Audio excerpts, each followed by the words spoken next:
Hey everyone, welcome back.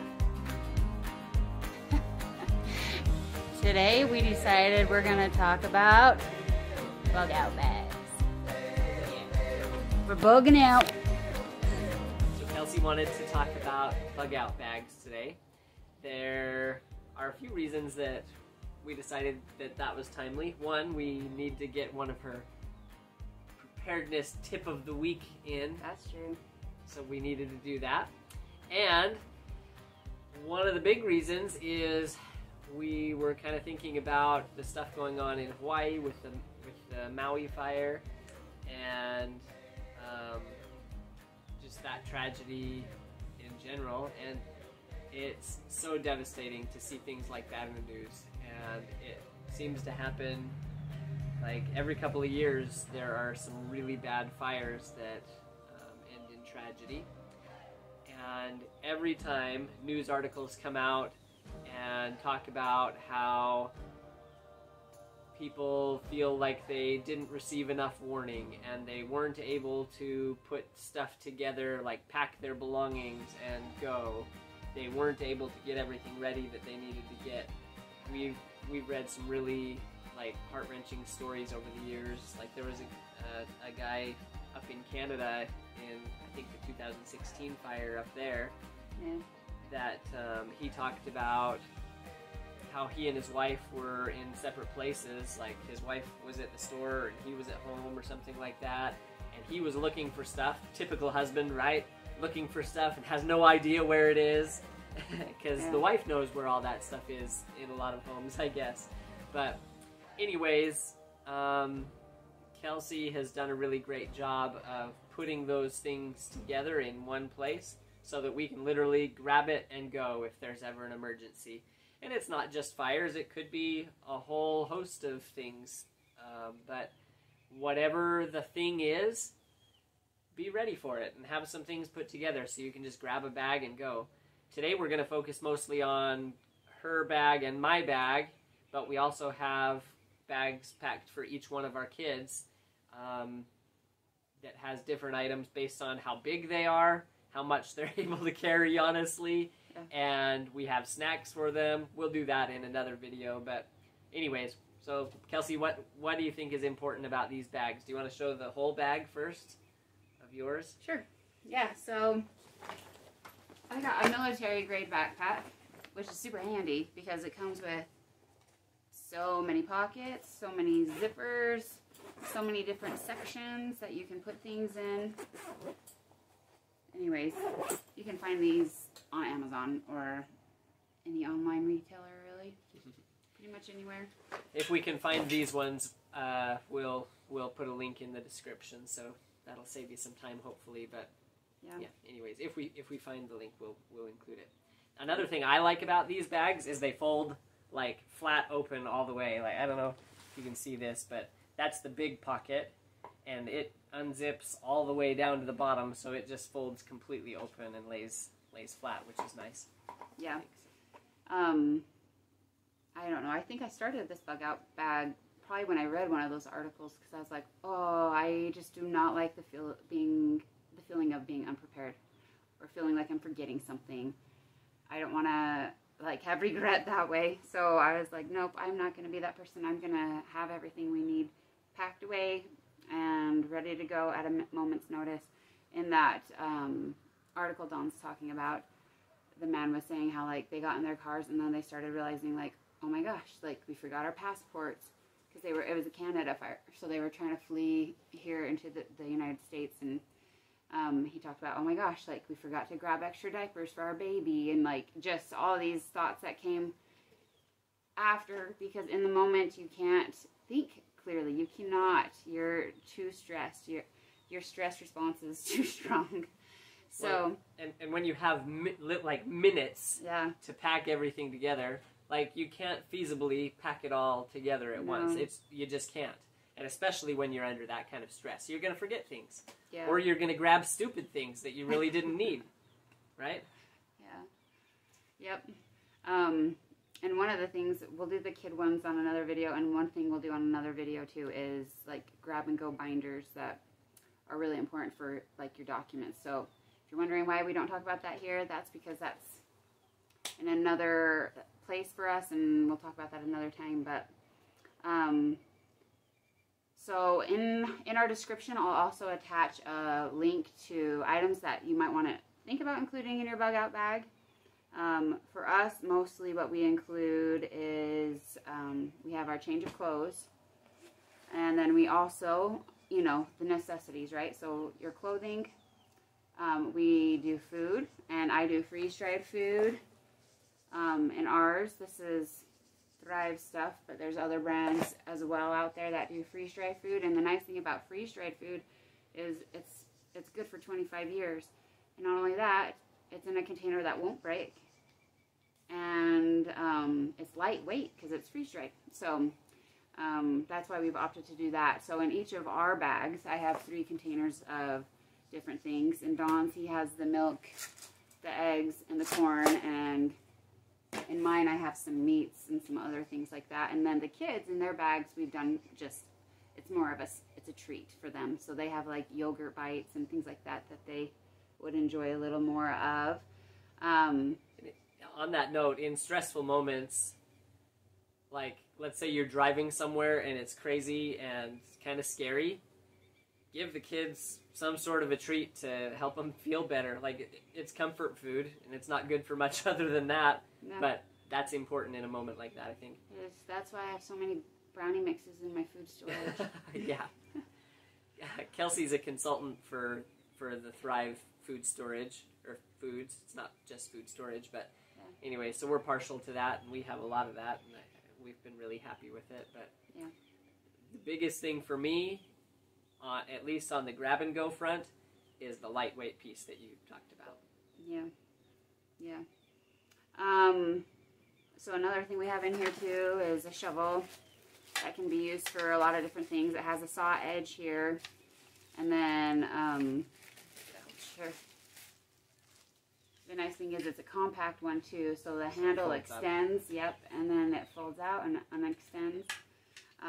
So you can use it for chopping things, you can use it for digging for a fire pit, you can use it for throwing dirt on a fire, whatever. It can be used for whatever. Yeah, I mean, if you had to clear a tree from the road or something like that, you know, yeah. I don't know. Yep. And in the front pockets, I'll just go over these things kind of briefly in case you're wondering what we've got in here, but we've got some nice work gloves. We've also got masks and coveralls.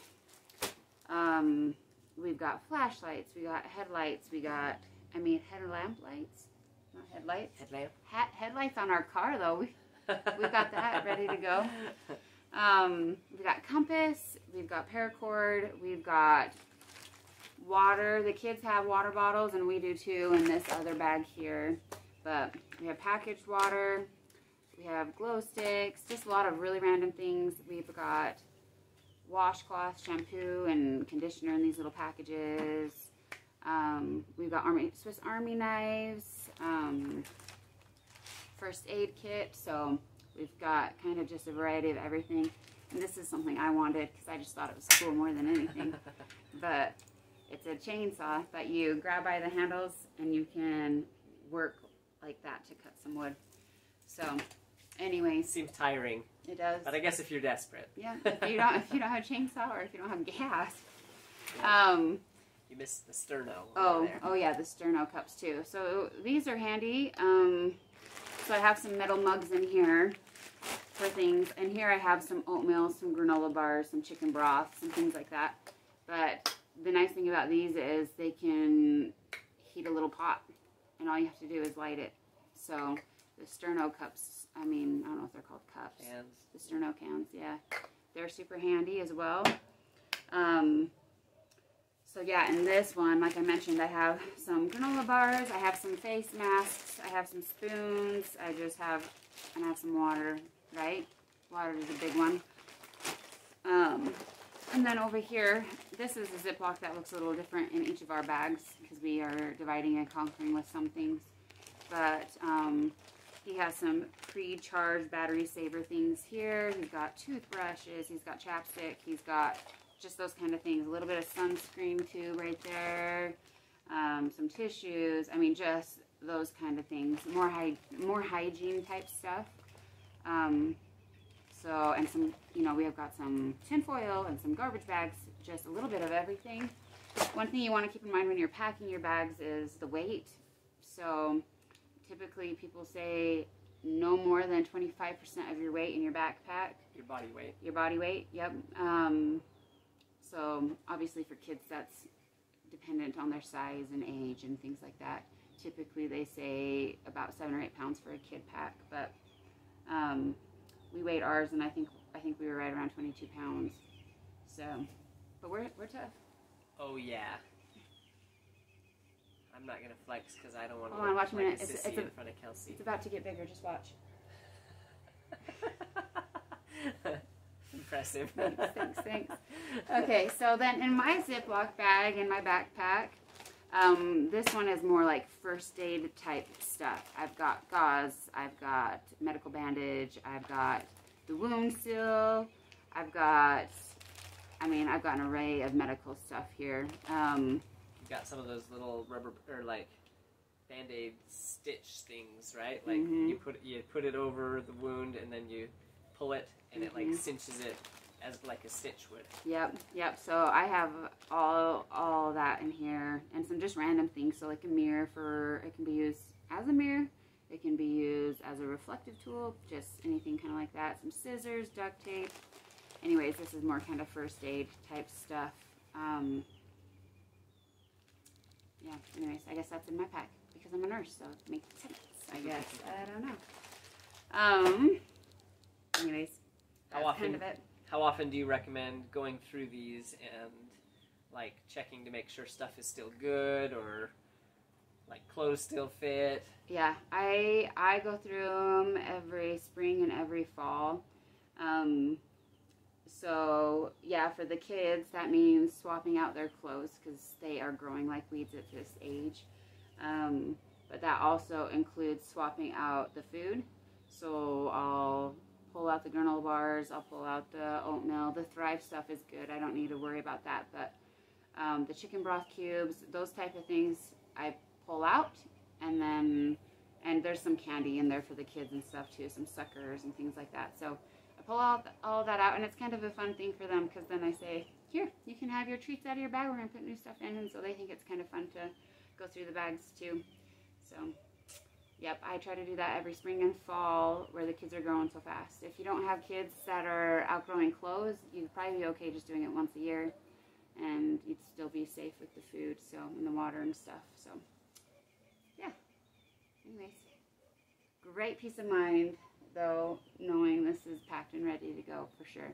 Yeah, and I would say as far as a challenge for this week, if you don't have a grab and go bag, buy a bag. Get a bag that you think is a good quality bag that you can, put as much stuff as you need.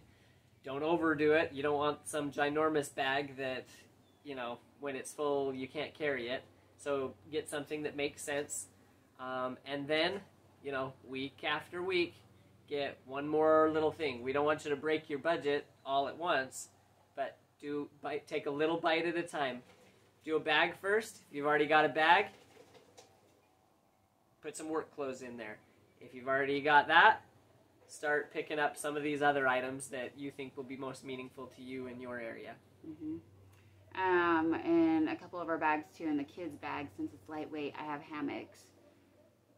I don't know. That was just my thought. If we ended up somewhere, you're either going to be sleeping in something like that, or I guess in a dome somewhere with a bunch of other people. So I guess choose.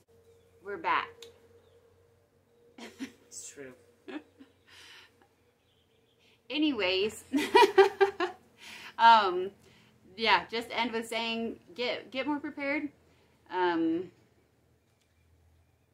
feel like that is a skill that a lot of people don't have, but I feel like we're entering times when it's going to become more and more important to be prepared. So, yeah, get your crap together. For when it hits the fan. Exactly. Do that. Anyways. Sounds good. What sounds good? I was gonna say, stop laughing. Okay, one thing that I will add is if you notice something that you think is important to be in a grab and or to have in a grab and go bag that we didn't mention, please put it in the comments so other people can think about it as well. Ultimately, there are a million things that you could put in a grab and go bag. You have to weed through the list of Start with the possible things. essentials. Yep, start with the essentials. Right, but then you have to decide what you think is most important for you, your family, based on your needs and your area. Yeah, location. Yep. So don't feel like you have to get every single item that somebody puts on a list, because that's not going to work. It's too much stuff. You have to pick and choose what works for you. And if you have multiple people in your family, you can kind of do what we've done, where some things are different, but you also have to figure for the fact that there may be a time where you get separated, and you still have to have the essentials in each bag. So the food, the clothes, the water, those are the biggest things everybody should have in their bag. Anyways. Happy prepping! Okay, let me mention one more thing about the bags. When you're looking for a bag for bugging out, one of the reasons I like this bag is because it has a chest strap to help distribute the weight, and it also has a waist strap to help distribute the weight, just to help you keep it more secure while you're moving and help distribute some of the weight. And then I also appreciate that here in the front, I don't know if you can see, but the snap comes down from the bottom to the top, and then I've pulled it tight so it cinches up tight there across the zippers, so everything's all nice, secure, and you won't be having things flapping around. So anyways, just a few pointers when you're scrolling through Amazon.